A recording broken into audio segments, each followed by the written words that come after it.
Hey everybody, it's Allison, the Holistic Homesteader, and today I'm going to give you some tips for better sleep.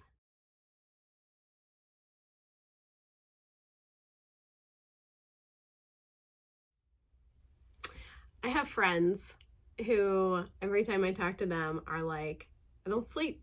I never sleep. I have a hard time falling asleep. I have a hard time staying asleep. How do I sleep? How do I get better sleep? How do I get more sound sleep? Less interrupted sleep. So I kind of compiled a few of these are the things that I try to do every single night. And I don't struggle with sleep issues, and I'm going to knock on wood. I'm a kind of a superstitious person like that, and I'm not trying to sound pretentious or anything, but thankfully, thank goodness, I am a pretty good sleeper.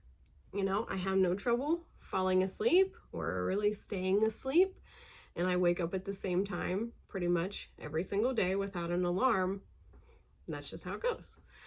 So these are the things that I do pretty regularly. They're really simple things. They're not going to cost you money or, be a detriment to your actual daily routine or anything. First thing is, do not eat 3 hours before you go to sleep. 3 hours is a long time. I know for me, I am usually passing out on the couch or in the recliner by 9 o'clock at night. So that says to me, don't eat after 6 p.m. We are pretty standard when it comes to supper. I have a 5 p.m. is supper. That's year round. 5 p.m. is when we eat. I'm the cook. I'm the head cook here in the house. I cook 98% of the time. And the chef says supper's at 5. So for me to not eat after 6 is usually pretty easy. And what I do is I have supper, we clean up, and then if we're going to have something sweet like ice cream or cake or something for dessert, which isn't every night, but it probably is 2-3 times a week, I'm here to live, people. I'm not here to watch every single thing that I do. I'm here to live and to eat, and I love food. So, yeah, I can cram that all in before 6. And then usually my husband is going to shower right around 6. So I go in, and when he's showering, I brush my teeth. And then I don't want to eat anything. And that's kind of my motivation for it. I can't eat anything. I already brushed my teeth. It's kind of like reverse psychology, but it tricks my brain. So should work for you. Hopefully it will work for you if you have the willpower to maintain that. I brushed my teeth at 6 o'clock. I'm not eating anything else. So the other tip is to create yourself a bedtime routine. You know that you're going to be eating and you're going to be not eating 3 hours before you go to sleep. So if you go to sleep at 11, then you have till 8 to eat. But 11 is kind of pushing it, probably. I mean, unless you're getting up at 7 a.m., which I don't know a lot of people that really do that. 11 is a pretty late bedtime. So we'll talk about that in a minute. But create yourself a bedtime routine, right? So for me, like I said, my husband showers around 6. I go in, I brush my teeth, I wash my face, I moisturize, I floss. I might do, after that, I might walk. I've been really trying. I work out pretty regularly. I try to exercise a good exercise, 20-25 minutes, basically 5 days a week in the morning. And I do that. I limit myself to 20-25 minutes because I have a window of time from when I lay breakfast on the table for the kids, and then the kids are needing me to help with hair and washing faces and that kind of thing. They're fine to sit and eat on their own. Obviously they're 9 and 11, but they want their hair done. They want to make sure they look okay. I want to make sure they look okay to head out the door too. So I have that little window of time, and I've found that that is a great time for me to go and exercise. And I personally love to lift weights. So I spend my time either doing heavy kettlebells or weightlifting or anything like that. But on the flip side of that, at my nighttime routine, so that's my morning routine, which is a whole nother video. My nighttime routine, I've really been trying to get into the habit of walking. We have a treadmill downstairs and the weather is getting nicer. I would like to be walking like 2 to 3 miles basically every single night. And if it's crappy weather outside, I want to be walking on my treadmill. Then after I walk on my treadmill, I want to do a little bit of a stretch. Now, if you are a night showerer, it'd be a great time for you to shower, right? I'm not a night shower. I like to shower in the morning. So for me, I don't get sweaty enough when I walk to really worry about showering. But that's also a great option for you. Get your shower done, drink a big glass of water before you go to bed, go to the bathroom. Make sure that your phone is shut off or put on do not disturb. Have it away from you. Don't even have it within arm's distance, because if you have it sitting right beside you, you're going to be more prone to grabbing it and checking it. Grab and check, grab it. No, like put it away from you. That's what we had to do with my husband's alarm clock, because the alarm would go off and it would be beside him and he'd hit the darn snooze or whatever. He'd shut it off and he didn't even know that he did it. So we literally had to move the alarm clock the whole way over to the other side of the room, because he just kept, being late to work because he was forever hitting his alarm. All right. So those are basically my favorite things. Another great tip is, like, in the same idea of setting your phone really far away, have the room dark. If you need blackout curtains, get blackout curtains. That's what we have in the bedroom for my husband. And no electronics. Don't turn on a TV. We have a TV in our bedroom. We don't turn it on. Like at night, no. When he's trying to go to sleep, when I'm really trying to get good sleep, there are no electronics on in that bedroom.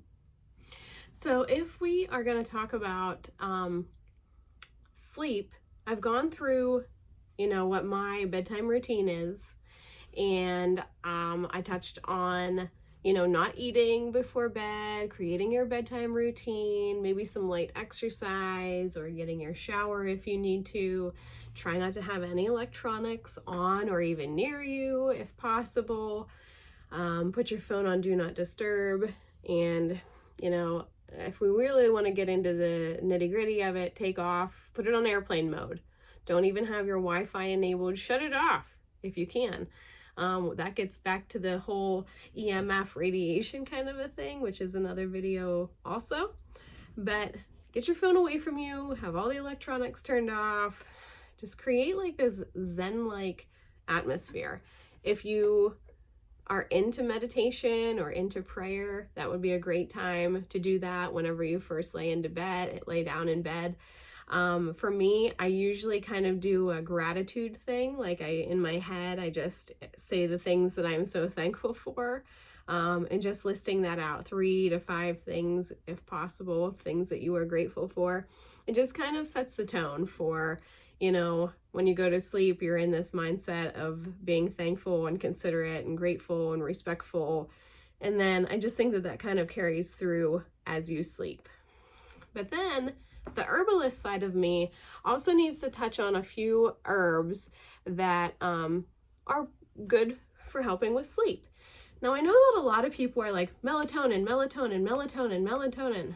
And I also see like these friends I was telling you about who were like, I can't sleep, I can't sleep. They're the ones that are also popping melatonin every night, day in, day out, or night in, night out, night in, night out, just melatonin, melatonin. And I'm like, no, just no.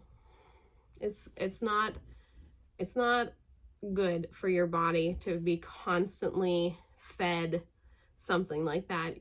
Your body becomes so dependent on it, and you'll start to develop a resistance to it, which means that you're going to continue to need more and more and more, like a tolerance, you know what I'm saying? But there are other options out there for people like my friends, and I hope that they see this video. There are other options, and they don't have to it doesn't have to be the same thing every night. And I'm not saying that this is something that's going to work for every single person, but these are just other options. And this isn't like medical advice. This is just my experience with herbs. And always consult your doctor if you're having trouble sleeping like that. And it gets to a point where it just seems like it's an uphill battle. Get help. See a naturopathic doctor. Go to an acupuncturist or see a local Reiki master. You can contact me about Reiki healing energy. You have a lot of options. You don't have to suffer with not sleeping, because I know for me, when I don't sleep, it basically ruins my entire day, and nobody should have to go through that. So these are 3 herbs that a lot of people don't know are even an option for helping with sleep. The first herb is Milky Oats. Milky Oats are considered a tropho-restorative, which means that they are highly nutritive and basically like super restoring to the actual body that itself, especially when the body is severely fatigued. So Milky Oats are one. They are also considered a nervine, and that means that a nervine is anything that helps the body to relax. It kind of settles the mind, settles the nerves. So Milky Oats are a tropho-restorative, meaning that they restore a fatigued nervous system, and then they're also a nervine, which is kind of similar in the fact that it just relaxes the nervous system. On the same idea, we have California poppy. And California poppy is a sedative in and of its own. And it is a great treatment for any kind of sleep issue, especially for sleeplessness. You can get that as like a tincture, and you can search for these kinds of things online. You can do your own research. If you're interested in herbs, I'm not paid to say this, I'm a student myself. Check out the Herbal Academy. They have really affordable, even mini courses for like $49. And they're very affordable. That's how I got started in doing it. And now I'm over like 400 hours of herbal studies at this point. You just kind of get sucked in, I guess. But it's just so fascinating to me how herbs are helpful to so many different things. And I had no idea, but now I'm kind of addicted to it. I see something growing and I'm like on my plant snap apps trying to identify what the plant is, and then I'm doing my research trying to figure out what it is helpful for. All right, so we got Milky Oats and we have California poppy. And now the third one, I'm sure you've probably heard of, but it's true, and it is hops. Yeah, hops, like in beer. That's right, hops. Now, I'm not talking about like drinking a beer. I'm talking about hops themselves. They are like a natural relaxant. They're kind of a sedative. They have you got to think about when you drink beer. Beer, alcohol is a downer. It's a depressant. And it kind of works just like that with hops themselves. So hops are another great option.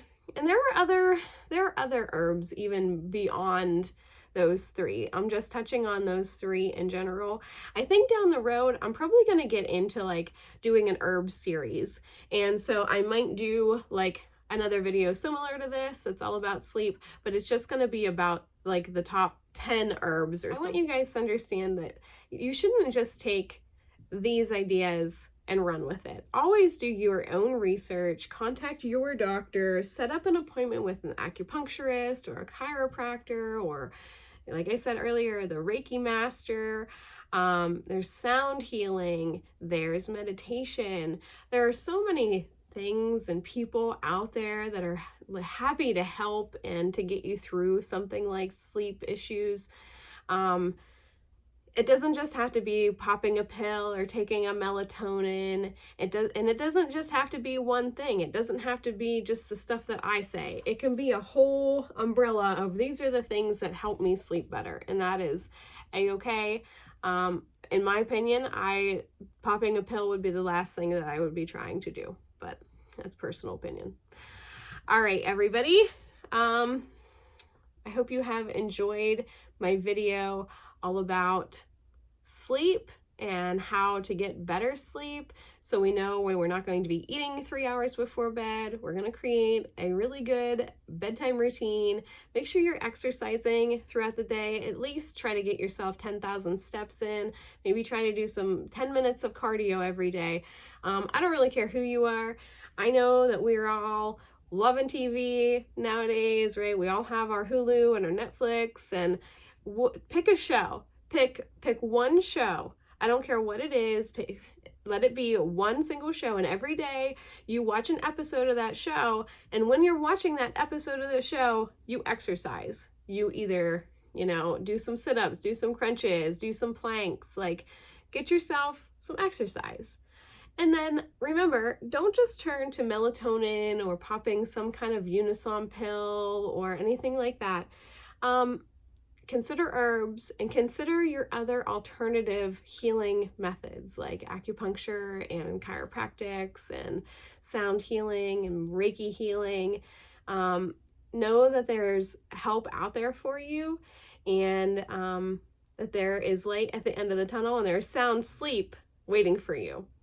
All right, everybody, I hope you have enjoyed this video. If you haven't subscribed, please do so. I appreciate you so much, and I will see you next time. Okay, bye.